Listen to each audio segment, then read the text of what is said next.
السلام عليكم ورحمة الله وبركاته. أعوذ بالله من الشيطان الرجيم.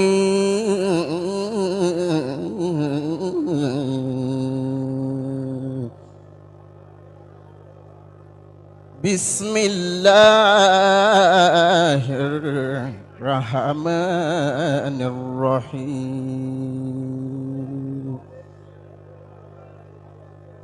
يا أيتها النفس المطمئنة ارجعي إلى ربك راضية مرضية فادخلي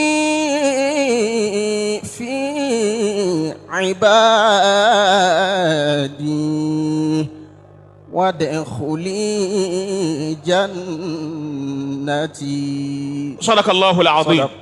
alfa wa tí wọ́n ka ìṣẹ́jú méjì báwọn àbí ìṣẹ́jú kan bẹ́ẹ̀ alfa wa Abdul-Lateef Yusuf gba máikrófóònù mẹ́wọ̀n náà. wọn náà wá àyà kan tí ó ṣe déédéé ní tàǹsẹ̀ ń bì.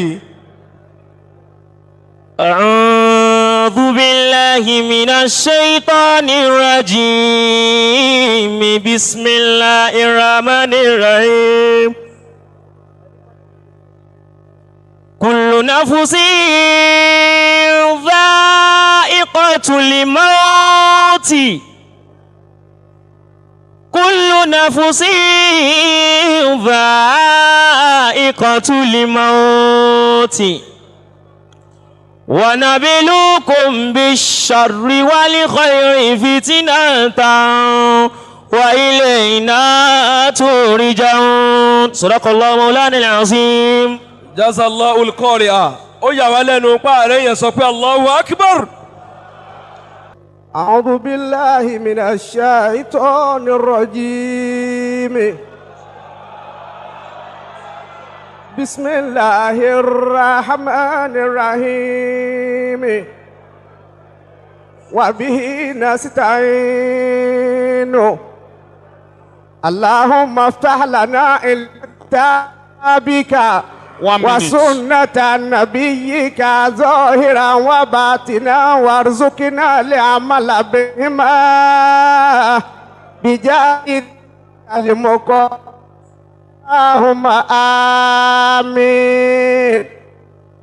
وصل وسلم وبارك على سيدنا أنا محمد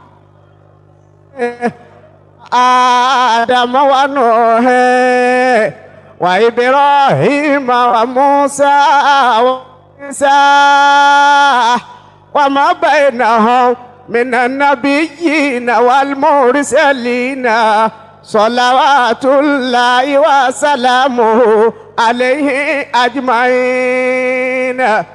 آمين. وبه نستعين. وسيق الذين اتقوا ربهم إلى الجنة زمرا. صدق الله العظيم. ẹ já gbé Ọlọ́run tóbi kó lókè dáadáa.